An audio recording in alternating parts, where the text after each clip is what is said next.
Halo semuanya, di video kali ini kita akan bahas mengenai getaran, gelombang, dan gerak harmonik sederhana ya.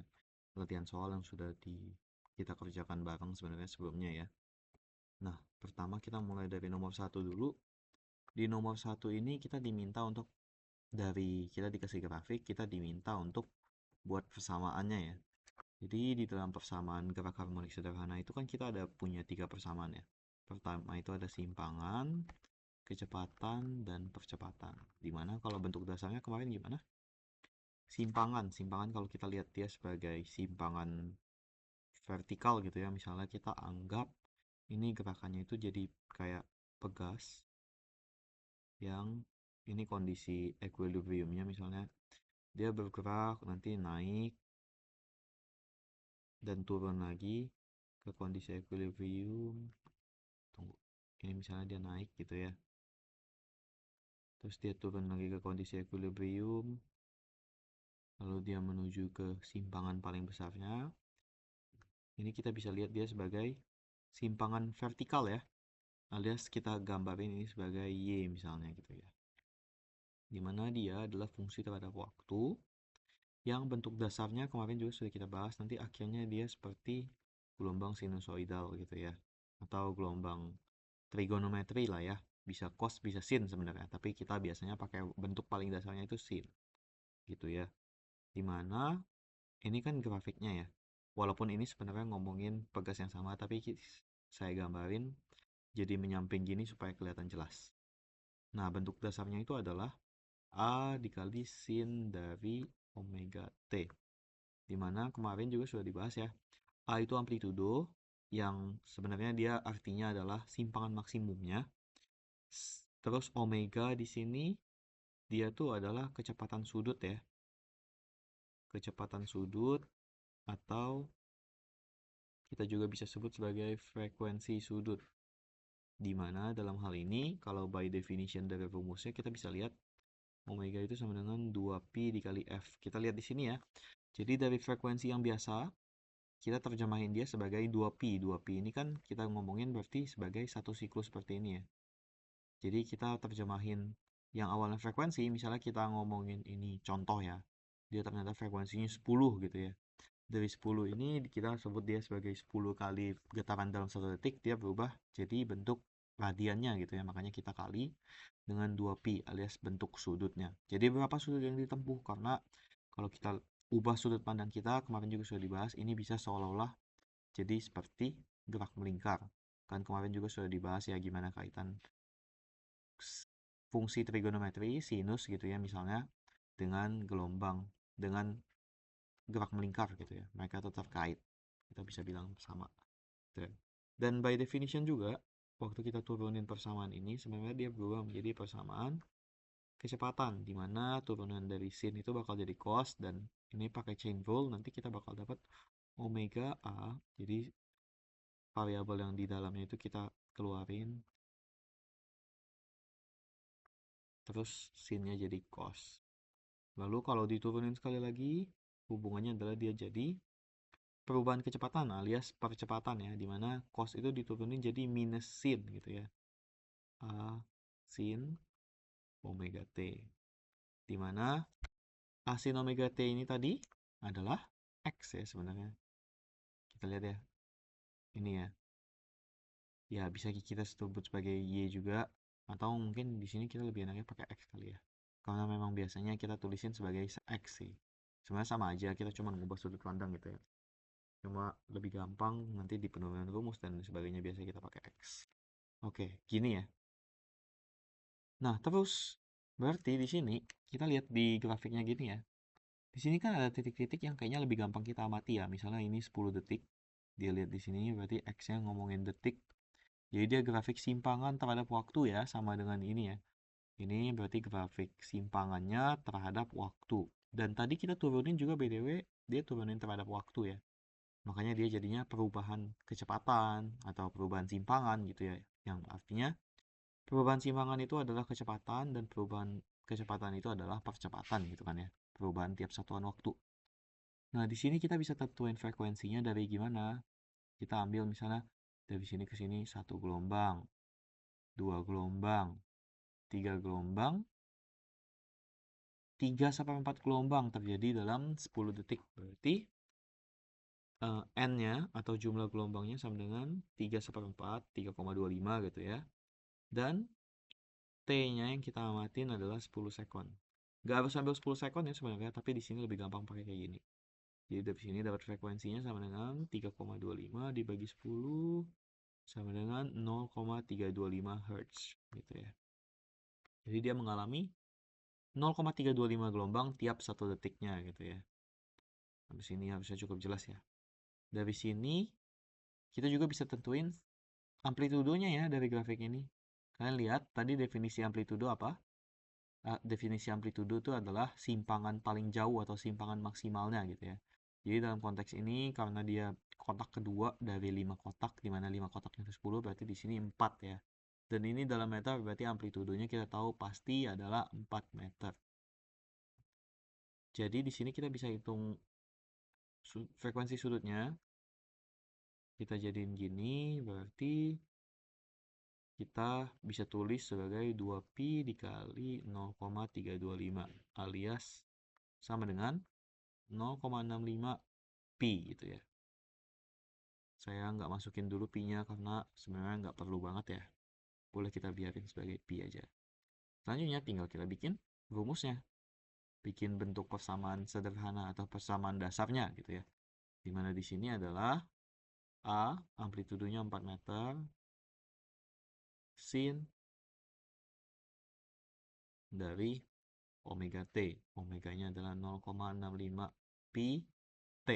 T-nya memang kita nggak dapat ya, karena di situ dia kita pakai sebagai variabel penunjuknya ya, atau ya sumbu X-nya lah ya gitu. Habis itu harusnya cukup jelas ya. Selanjutnya, kalau untuk kecepatan dan percepatan gimana? Tinggal kita turunin. Nah, BTW sebenarnya di sini belum sepenuhnya tepat ya kita pakai grafik sin. Jadi kalau kalian lihat di sini, karena dia mulainya bukan dari 0, atau dia bukan kayak gini ya grafiknya. Kalau sin itu kan, kalau T-nya 0 harusnya dia mulai dari 0 ya. Sebenarnya di sini ada, kita perlu tambahin simpangannya. Sebenarnya di sini ada ditambahin phi atau ditambahin ininya apa sih? Phi ya, Kak. Ini sebutannya. Dimana ini menggambarkan sudut fasenya, simpangannya. Kalau kita lihat di sini dia bergeser gimana? Sebenarnya kan kalau sin harusnya dia begini ya. Dia muncaknya di sini, turun lagi, nilai maksimum. Habis itu dia balik ke sini gitu ya. Harusnya kan seperti itu. Tapi di sini kan enggak. Jadi dia kegeser seolah-olah mundur sampai 4 fase ya. Kan dia mundur seperempat gelombang atau lebih tepatnya maju seperempat gelombang gitu ya.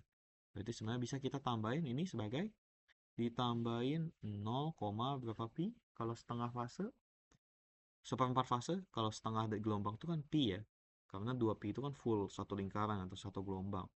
Berarti di sini bisa ditambahin 0,5 pi sebenarnya, karena dia kegeser sebanyak 50 setengah gelombang, bukan setengah, sorry, seperempat gelombang gitu ya. Makanya ada ini. Itu ya, itu perlu tahu aja dulu untuk sekarang, dan harusnya sih kebayang ya secara logikanya gitu. Terus untuk kecepatannya kita tinggal turunin. Jadi sama kayak tadi, tinggal diturunin ininya maju ke depan karena ini konstanta nggak mempengaruhi sebenarnya ya. Jadi 0,65 dikali 4, 0,65 dikali 4 berapa? Kita dapat dia adalah 20, 26. 2,6 ya berarti ya. Betul ya? 2,6. Jadi di sini kita dapat 2,6 pi cos dari, sama persis ya kayak tadi ya, pi t ditambahin 0,5 pi. Dan terakhir untuk percepatannya adalah kita turunin sekali lagi aja, berarti 2,6 dikali 0,65 kali ini. 130, 36 ditambahin 12, 12 tambahin 3, 15. Berarti jadinya 1690. 1690, dan dia harusnya komanya 3 digit. Berarti sebenarnya 1,69. Pi-nya kuadrat jangan lupa karena ini masih ada pi-nya, dan nilainya adalah minus sin ya, dari yang tadi itu.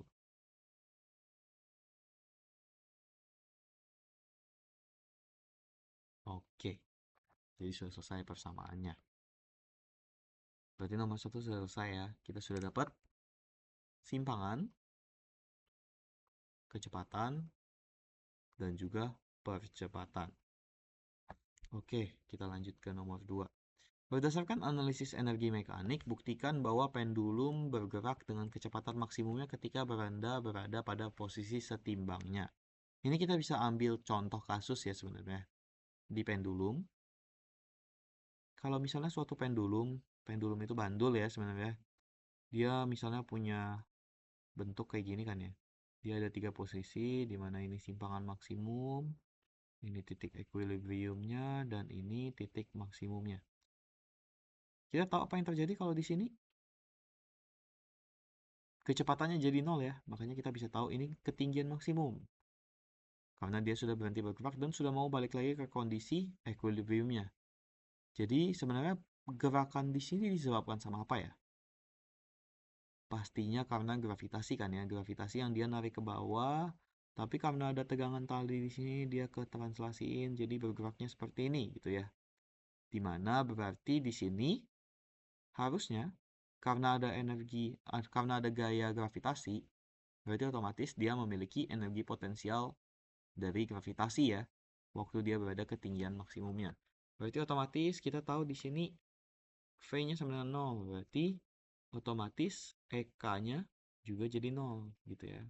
Dan di sini karena dia nggak memiliki ketinggian lagi, atau lebih tepatnya dia nggak bisa bergerak lebih bawah lagi gitu ya.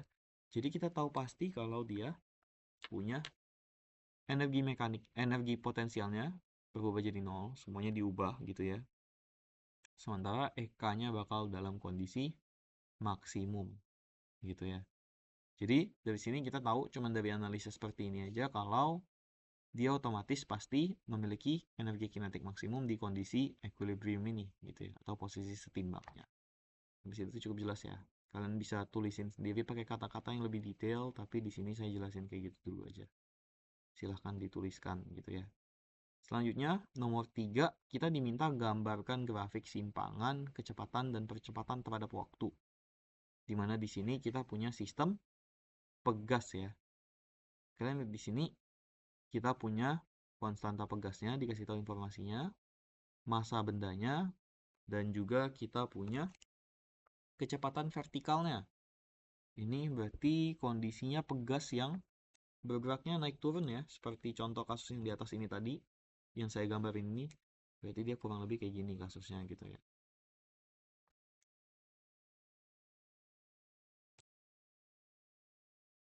Dimana di sini dari informasi tadi kita diminta gambarin grafik simpangannya.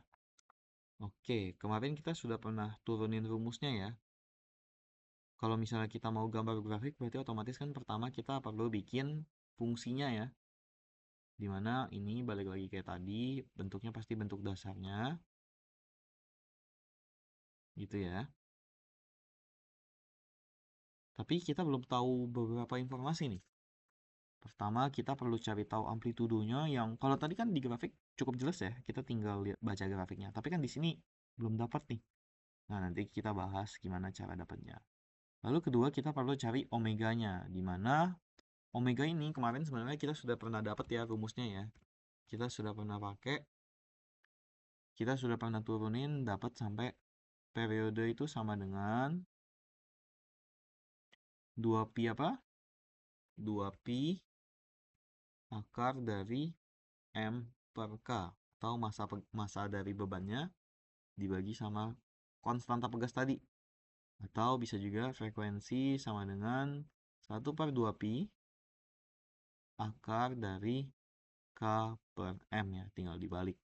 Dimana kalau kita balikin lagi ke awal, 2pi dikali F, kita pindah ruas ya 2pi-nya, sama dengan akar dari K per M, alias omega tadi yang kita pengen cari adalah akar dari K dibagi sama M gitu ya.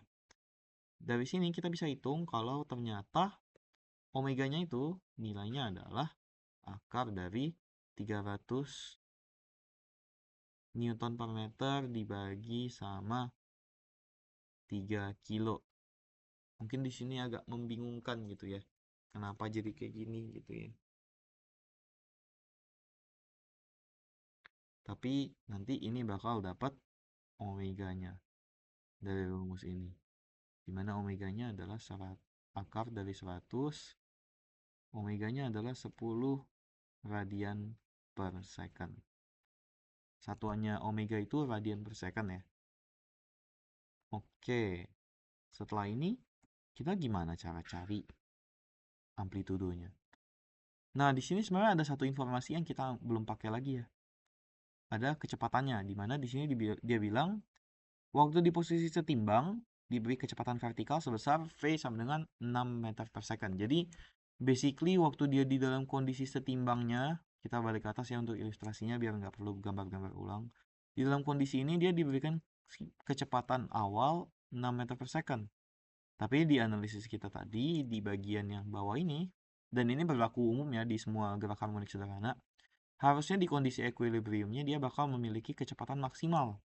Berarti secara nggak langsung dia kasih tahu juga kalau kecepatan maksimalnya itu sama dengan 6 meter per second. Gitu ya. Dimana di sini, berarti kan untuk sekarang kita punya informasi ini ya, sudah ya. A dikali sin dari 10T. Benar ya? Dimana di sini kita bisa coba turunin, berarti jadi persamaan V, T sama dengan 10A sin dari 10T gitu ya. Atau saya coba bikin yang universalnya dulu deh ya. Berarti omega A, sorry tadi bukan sin ya, harusnya cos omega T. Di mana? Di sini kita tahu kalau Vmax itu nilainya 6 gitu ya. Atau sebenarnya bisa min 6 juga tergantung arahnya dia ke atas atau ke bawah. Tapi coba kita anggap dia sebagai 6 dulu ya. Nah, kira-kira kalau di dalam grafik sinusoidal gini, cos dengan sin itu kan bentuknya selalu gini ya. Atau sebenarnya kalau cos kan mulainya gini ya. Kira-kira nilai maksimal dan minimalnya itu berapa? Di trigonometri sendiri, sin dengan cos itu nggak bakal melewati 1 kan ya. Jadi nilai mereka selalu berkisar antara min 1 sampai berapa? Sampai 1 ya. Berarti kalau misalnya kita pengen cari kondisi di mana kecepatan maksimalnya kita anggap yang positif nih, 6. Berarti cos ini pasti nilainya bakal jadi 1 gitu ya. Dimana di sini berarti omeganya tadi kita sudah dapat. Atau di sini kan tadi saya bilang mau bikin lebih universal ya. Kita bikin gini dulu. Dimana Vmax-nya ini bakal setara dengan omega dikali A. Gitu ya. Jadinya kita sudah tahu omeganya dalam kasus, atau kita mau cari amplitudo ya.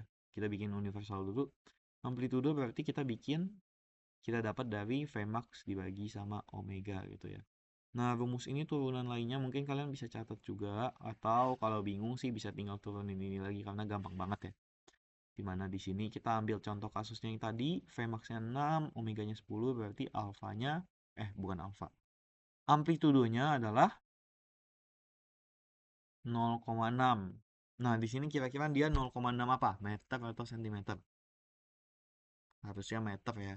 Karena kecepatan yang kita pakai meter per second.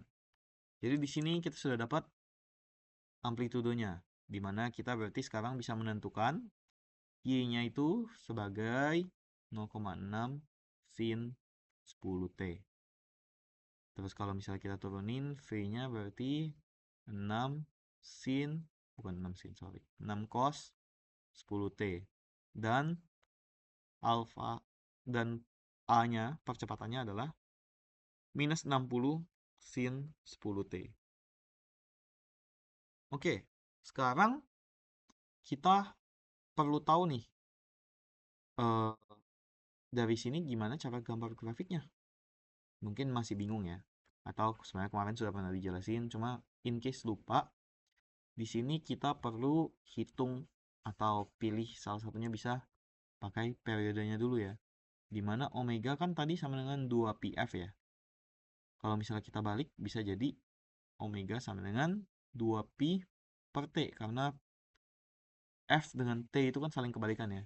Dan kalau kita mau cari T-nya, dia sama dengan 2Pi dibagi sama 10.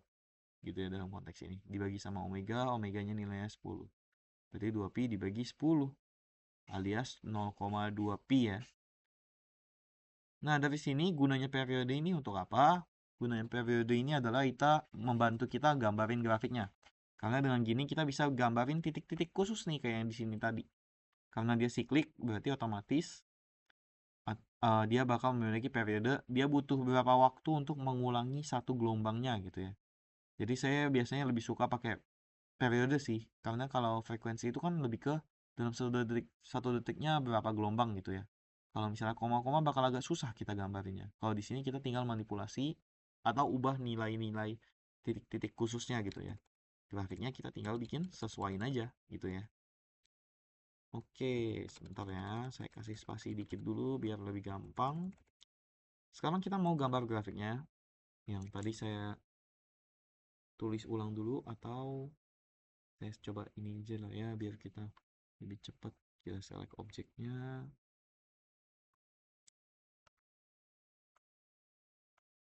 Select objek. Kok nggak bisa ya? Nah, baru bisa. Select objek, kita copy, pindahin ke bawah biar gampang lihatnya ya. Sekarang kita coba gambar grafiknya. Kalau saya suka gambar grafiknya itu lebih mudah kayak gini ya. Jadi kita langsung biar sekaligus jalan karena kita lihat di sini ya. Sin cos tan bukan sin cos tan. Sin cosnya itu semuanya punya parameter yang sama ya 10T. Berarti harusnya mereka bakal memiliki ini kan semua omega ya. Periode dan frekuensinya sama. Nah, nanti saya pas kita gambar sekaligus saya jelasin ya. Dimana di sini berarti kita bisa bikin gambarnya itu langsung sekaligus gini ya. Ini BTW ini nggak bakal in scale karena saya pengen ngegambarin atau nunjukin ke kalian aja simpelnya gimana. Terus bisa kita copy lagi kayak tadi. Kita duplicate aja ke bawah. Kita copy. Terus kita paste. Biar langsung ada 3 gitu ya. Dimana di sini kita bakal ngegambarin tiga-tiganya sekaligus dengan sangat mudah jadinya. Dari sini kita tinggal tentuin periode tadi. Misalnya kita ambil periodenya di sini, tarik garis ke bawah biar semuanya sejajar gitu ya. Semuanya ini nilainya bakal sesuai dengan periodenya. 0,2 pi, 0,2 pi, 0,2 pi. Yang berubah di sini apa? Kita lihat ya. Kalau ini grafiknya sin, berarti harusnya satu siklusnya bakal selesai dalam waktu segitu. Dan ketinggian dan amplitudo atau simpangan maksimum dan minimumnya bakal senilai dengan ini tadi ya. Berarti 0,6 dan minus 0,6. Oke. Terus yang kedua adalah grafik cos harusnya. Berarti ini tinggal kita bikin grafiknya. Dan di sini kali ini nilai maksimum dan minimumnya bakal jadi omega dikali A ya. Turunannya berarti 6 dan minus 6 gitu ya. Dan terakhir untuk percepatannya kita bisa gambar grafik minus sin, berarti dia kebalikannya ya. Jadinya seperti ini. Di mana nilai maksimumnya adalah nilai maksimumnya simpangan paling besarnya adalah minus 60 atau omega kuadrat dikali amplitudo awal tadi gitu ya. Berarti di sini 60, di sini minus 60. Nah, kebetulan di sini ada grafik yang kita gambar sendiri sekaligus kita analisis grafiknya ya. Saya kasih keterangan dulu biar ini jelas. Ini Y, ini T. Ini V, ini T, dan ini A, ini T. Apa sih yang dimaksud dari grafik ini? Coba kita lihat ya. Dan kita ambil ini dulu biar gampang. Sekaligus saya pindahin ke bawah. Ups. Kita pindahin ini ke bawah supaya kita bisa pakai ini untuk analisisnya. Dan dia nggak mau ke select. Bear with me. Apakah kita tidak diizinkan untuk malas di sini? Kita lihat dulu ya. Oke, ya sudahlah, nanti kita tinggal hapus yang bagian bawah-bawahnya. Oke, ini kan kita bisa lihat ini gambaran dari apa yang terjadi ya. Tapi kali ini dalam representasi fisiknya. Kalau tadi kan representasi grafiknya.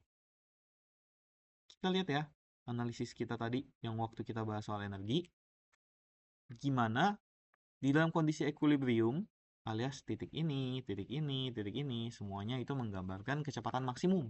Kita lihat ya, yang terjadi di sini sebenarnya pegasnya lagi gerak kemana? Dia gerak ke atas kan? Dan kita lihat di sini kecepatannya positif dan dia mengalami kecepatan maksimal gitu ya. Waktu dia di dalam kondisi setimbang alias kondisi ini. Waktu dia bergerak ke atas, dia sebenarnya di sini lagi memiliki gaya pembaliknya itu nilainya sama dengan 0. Tahu dari mana? Definisi gaya pembalik itu sebenarnya apa sih?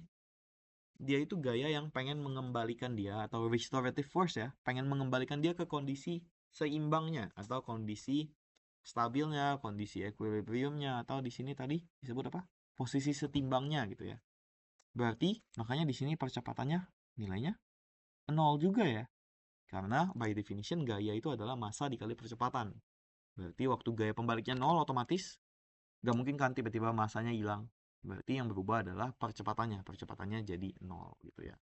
Dan setelah dia mulai menjauh lagi dari titik kesetimbangan menuju ke posisi maksimum yang di atas ini, kecepatannya bakal jadi 0, lihat ya.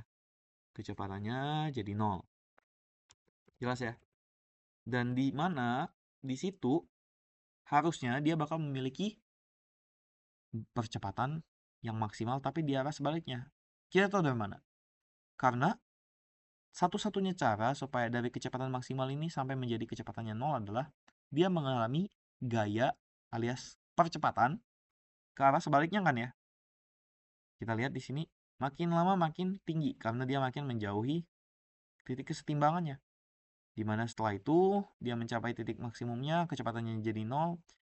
Ini mulai berefek membuat kecepatannya jadi makin lama makin minus. Dan kita lihat di sini kondisinya posisinya sama, tapi arahnya lagi ke bawah. Makanya kecepatannya jadinya di titik maksimalnya tapi negatif ya. Waktu dia berada di kondisi kesetimbangan. Dan ini yang bakal berulang terus di dalam sepanjang gerak harmonik sederhana. Jadi ini analisis secara grafiknya. Itu yang bakal terjadi. Gitu ya. Oke, harusnya cukup jelas ya. Selanjutnya kita maju ke nomor 4. Nomor 4 ini kalau kita perhatiin sebenarnya kasusnya sama persis. Tapi kali ini kita diminta ngitung nih. Kita diminta ngitung dari kondisi ini semua. Tapi kali ini kita diminta masukin T-nya sama dengan 10. Kita lihat ya. Konstantanya sama, masanya sama, kecepatannya sama gitu ya. Pegas memiliki panjang 20 cm sebelum diberikan beban ini sebenarnya nggak gitu ngefek gitu ya. Tapi, oh ternyata ada efeknya sih sebenarnya. Karena dia minta berapa kesimpangan diukur dari atap. Itu ya. Dimana di sini kan kita anggap ini dari kondisi titiknya 0 ya. Makanya kita lihat kalau ini kan tadi representasi grafiknya. Kalau dia ke atas dia jadinya positif, kalau ke bawah dia jadi negatif. Karena di kondisi kesetimbangannya kita anggap dia 0. Berarti dia bilang ini pegas memiliki panjang 20 cm sebelum diberikan beban. Tapi setelah diberikan beban kita tahu simpangan maksimalnya jadinya 60 cm gitu ya, alias 0,6 meter. Dimana simpangan itu kan by definition itu adalah jarak maksimal dari titik stabilnya menuju titik equilibrium gitu ya. Dan kalau misalnya kita mau berikan beban itu pasti titik equilibriumnya berubah. Tapi ini cukup kompleks sih untuk digambarin, jadi kita skip dulu bagian ini. Nanti mungkin di kesempatan selanjutnya atau di kelas saya bakal jelasin lebih detail. Tapi intinya kita cuma diminta menghitung Y dalam kurung 10, V dalam kurung 10, dan A dalam kurung 10. Karena kenapa? Ditanyanya apa? Berapakah simpangan, kecepatan, dan percepatan dari beban 10 detik setelah beban digerakkan? Berarti kita pakai kondisinya T-nya sama dengan 10. Jadi di sini sebenarnya kita tinggal masukin 0,6 sin 100. 6 cos 100, dan minus 60 dari sin 100. Ini juga sudah saya jelasin di kelas. Kalau misalnya kalkulator kalian pakai kalkulator saintifik dan kalian menggunakan kalkulator itu, perlu diperhatiin ya, itu lagi pakai radian atau derajat. Harusnya sih ada keterangannya, cuma kalau misalnya kalian nggak yakin, kayak misalnya di kalkulator saya ini, di sini ada ditulisnya R. R itu tandanya dia nilainya pakai radian. Kalau kalian mau yakinin, coba masukin nilainya sin dari pi. Kalau misalnya sin dari pi-nya bakal dapat 0, berarti itu dalam radian. Tapi kalau misalnya dia nggak 0 dan kalian masukin sin 180, baru dia jadi 0, berarti dia di dalam derajat gitu ya. Harusnya ditandain dengan D gitu ya. Jadi di sini kalian harus ubah dia jadi pakai radian gitu ya. Karena kita lagi ngomongin satuannya pakai radian. Cukup jelas ya. Di sini tinggal dimasukin ke kalkulator. Harusnya kalian bakal dapat nilainya adalah, bentar ya, saya masukin dulu. Sin 100. Dia bakal dapat nilainya minus. Ini saya langsung masukin sama ininya juga ya. Jadi ini langsung hasilnya minus 0,3038 dan seterusnya meter berarti ya. Alias minus, kita bulatin aja ya, jadi ambil 3 angka di belakang koma aja, 0,304 meter.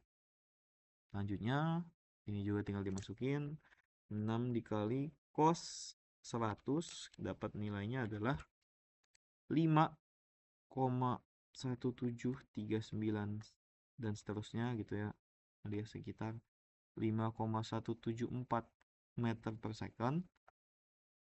Dan percepatannya tinggal dimasukin juga, atau sebenarnya kalian tinggal hasil yang sin tadi kalian kaliin dengan minus 60 ya. Kenapa? Oh, bahkan bukan minus 60, minus 10. Kenapa? Ada yang tahu? Bukan minus 60 sih, minus 100. Karena di sini dia jadi minus dan nilai 60 itu adalah 100 kali dari 0,6 yang tadi. Sementara sinnya kan sama ya. Coba ya kita masukin ya. Coba kita masukin langsung, kita bandingin dengan kalau kita masukin nilai sinnya. Nih, kalkulator saya dapatnya 30,381 seterusnya. Sama ya dengan atas. Tapi bedanya dia positif gitu ya. Dan dikali 100. Jadi 30,381 meter per second persegi. Sudah gitu doang. Cukup jelas ya. Oke, kita lanjut ke nomor 5. Nomor 5. Sebuah grandfather clock didesain untuk menggerakkan jarum detik setiap detiknya. Bahasanya agak menarik ya. Mencapai simpangan maksimum dalam 1 detik. Jika kita menggunakan percepatan gravitasi sebesar 9,8 meter per second persegi, berapakah panjang tali bandul agar jam bisa bekerja dengan baik? Bagaimana jika jam ini dinaikkan dari lantai dasar apartemen ke lantai tinggi apartemen? Mungkin maksudnya lantai yang agak atap gitu ya, agak atas. Apa yang terjadi pada pendulum ini? Nah, di sini sebelumnya sih saya sempat jelasin kalau mencapai simpangan maksimum ini dalam konteks gini ya, dari simpangan maksimum satu ke simpangan maksimum lain. Sebenarnya bisa juga kita lihat ini sebagai gini ya, dari kondisi equilibrium ke simpangan maksimum gitu ya. Jadi kalau misalnya dapat soal ini dan kalian ragu antara konfirmasi dulu ke gurunya atau kalian kasih tahu asumsi ini biar tahu misalnya kalau kayak gini artinya apa, ini terkait dengan apa. Kalau ini terjadi dalam 1 detik, dia ngomongin waktu ya, berarti sebenarnya ini bisa kita pakai untuk indikasi dari periodenya. Dimana kalau dalam konteks ini berarti kan dia perlu balik ke sini lagi, jalan ke sana dan balik ke sini baru 1 periode ya. Berarti harusnya dia bakal 4 sekon periodenya. Tapi kalau misalnya konteksnya dia pakai yang kayak gini, periodenya jadi 2 sekon ya. Nah, karena di kelas sebelumnya dibahas pakai yang 2 sekon, saya coba tunjukin kalau misalnya kita anggap dia 4 sekon ya. Sebenarnya harusnya bakal sama, tapi bakal nilainya aja yang berubah sesuai dengan persamaannya nanti ya. Coba kita hitung. Kalau untuk bandul, periodenya kemarin rumusnya apa? Ingat gak? Periode sama dengan 2pi akar dari L per G. Betul nggak ya? Coba dicek dulu. Betul ya? L per G. Dimana di sini periodenya kita tahu 4 sekon dikali 2pi akar dari L per G-nya kita dikasih tahu nilainya ya, 9,8 diminta pakainya. Di sini kita bisa langsung pindah luasin atau lebih gampangnya mungkin kita kuadratin dulu ya semuanya. Dimana di sini berarti ini jadinya 16, 4pi kuadrat yang di akarnya bakal keluar ya. Kita diminta cari L-nya, berarti kita tinggal pindahin L sama dengan 16 dikali 9,8 dibagi sama 4pi kuadrat. Di sini bisa kita coret 4, berarti kita tinggal masukin nilainya. 4 dikali 9,8 dibagi sama pi kuadrat. Pi kuadrat. Hasilnya ternyata panjang talinya jadinya sama dengan 3,971 seterusnya meter. Atau sekitar, ya dibulatin ini sebenarnya ada 7 ya. Kalau kita ambil 3 angka di belakang koma jadinya 3,972 meter. Di kemarin kita coba pakai 4 sekon, pakai 2 sekon dapatnya sekitar 1 gitu ya talinya. Di sini kita bisa lihat berarti kalau periodenya bertambah 2 kali lipat, panjang talinya bakal bertambah 4 kali lipat. Kenapa?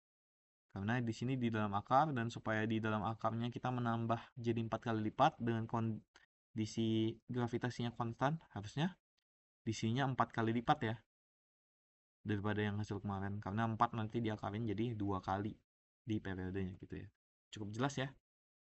Terus pertanyaan selanjutnya, bagaimana jika jam ini lalu dinaikkan ke lantai dari lantai dasar apartemen ke lantai tinggi? Nah, sebenarnya bagi kalian yang belum tahu, gaya gravitasi itu kan dia terkait dengan jari-jari ya. Jadi di sini ada konstanta tertentu dikali massa planetnya, massa 2. Konstanta ini biasa kita sebut sebagai G besar. Oke. Nah, jadi jari-jari ini kalau makin jauh berarti gayanya makin lemah, alias percepatannya otomatis melemah.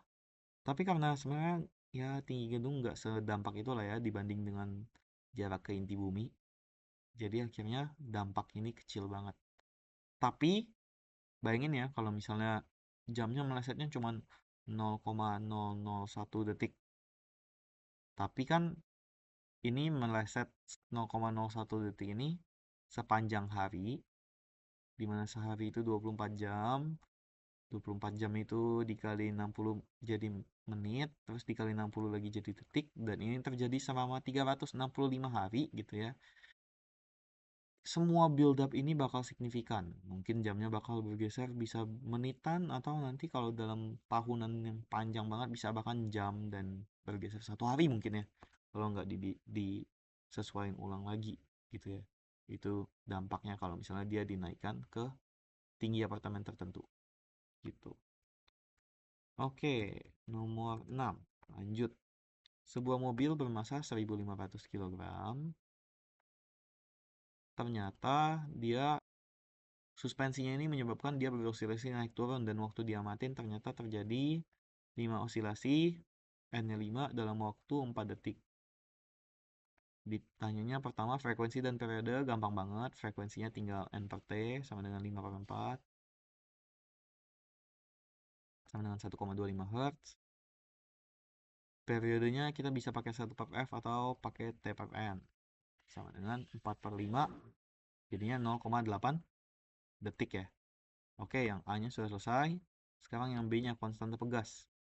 Nah, di sini sama kayak tadi, kita bisa pakai persamaan yang sebelumnya. Berarti di sini sudah ada ya persamaannya ya. Omega periode sama dengan 2pi akar dari M per K atau frekuensi sama dengan 1 per 2 Pi akar dari K per M. Karena dimintanya konstanta dan saya nggak mau pusing, saya mau pakai frekuensi aja nih, biar konstantanya di atas ya. Sama dengan 1 per 2 Pi akar dari konstanta pegasnya dibagi sama M. Frekuensinya kita sudah tahu 1,25, 1 per 2 Pi akar dari K-nya berapa? Itu yang dicari. Masanya kita juga sudah dikasih tahu 1500. Di sini berarti kita dapat, BTW ini ngitung yang B ya.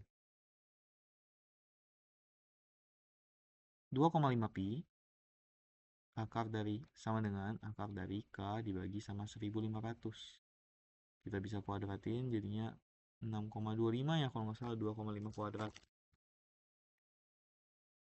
Iya betul, 2,5 kuadrat 6,25 Pi kuadrat sama dengan K per 1500, di mana K-nya berarti sama dengan 1500 dikali 6,25 dikali Pi kuadrat, alias 9775 Pi kuadrat.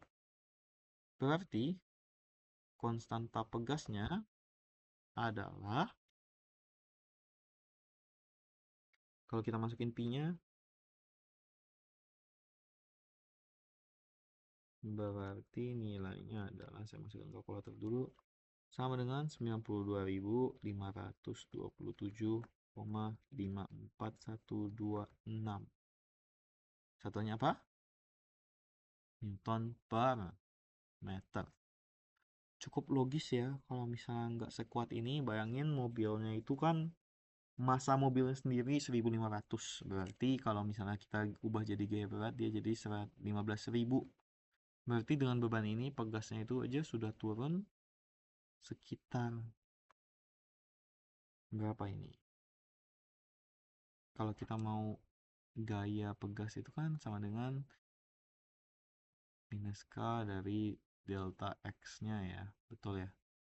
Kalau misalnya gayanya 15.000, konstantanya 90. Berarti kalau kita mau cari perubahannya sama dengan F dibagi konstanta, di mana konstantanya di sini adalah si answer yang tadi ya. Berarti gini aja dia sudah turun sebanyak 16 sentian gitu ya. Berarti cukup signifikan ya, makanya kita pakai perlu pegas yang kaku banget kayak gitu ya. Namanya juga mobilnya berat, kalau enggak pegasnya langsung gepeng dong gitu ya. Oke, terakhir nomor 7. Kita diberi pipa U yang kayak gini, terus diminta turunin persamaan periodenya. Jadi kemarin ada saya sudah jelasin ya, dimana di sini kita perlu identifikasi dulu kira-kira gaya pembalik di sini apa yang menyebabkannya nih. Nanti kan ini bakal osilasi naik turun gitu ya. Ini bakal turun naik gitu ya. Apa yang menyebabkannya? Apa yang menyebabkan simpangan dari kondisi equilibrium di sini? Sebenarnya karena diberi tekanan yang gini ya, sehingga dia naik airnya. Jadi berat air yang di sini bakal menekan ke bawah sini. Berarti sebenarnya kita definisiin ulang ya, dimana semua gayanya yang bekerja secara keseluruhan bakal menghasilkan atau setara dengan massa dikali percepatan, dimana di sini massa di sini atau gaya di sini, gaya pembaliknya adalah minus gaya berat, alias minus M dikali G. Nah, mungkin kita sangat tergoda untuk langsung mencoret di sini gitu ya. Tapi di sini perlu diperhatikan sesuatu nih. Ini kita lagi ngomongin gerak harmonik sederhana. Kita sudah tahu pasti ini bakal gerak harmonik sederhana kalau kita mengasumsikan nggak ada gesekan sama sekali ya. Berarti kita bakal berlaku ininya adalah percepatan dari gerak harmonik sederhana yang bisa kita definisikan sebagai, coba scroll balik ke atas lagi, kita lihat ya. Kita bisa definisikan sebagai ini ya, alias bisa juga ini. Dimana berarti massa di sini adalah ngomongin massa dari keseluruhan zat yang berosilasi. Kalau tadi kan massa yang bekerja di sini adalah massa yang ada di sini ya. Ini semua. Kalau yang berosilasi yang mana aja? Mungkin kalian bilang, ya, ya yang di sini juga dong, atau mungkin barengan dengan yang di sini deh, karena itu doang yang berlaku. Tapi kalau cairan itu kira-kira gimana? apakah dia nggak bakal terjadi pertukaran cairan? Bakal ya. Dan sebenarnya memang yang bergerak-gerak itu kan keseluruhan ini. Kalau kita ngomongin yang ini gerak, otomatis keseluruhannya bakal gerak ya. Jadi massa di sini adalah massa total, sementara di sini adalah massa dari bendanya yang bekerja gitu ya. Oke. Jadi di sini berarti gaya pembaliknya kita bisa definisikan sebagai apa coba? Gravitasinya kan sudah pasti tetap ya. Berarti M-nya nih yang bakal berubah-ubah kan.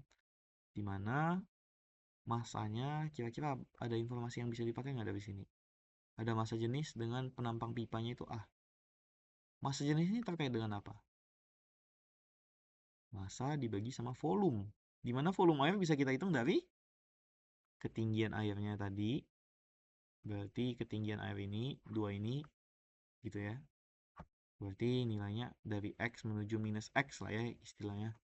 Berarti sebenarnya masanya adalah panjangnya tadi atau 2X dikali sama luas penampangnya alias area ini berapa nih gitu ya, pipa U-nya.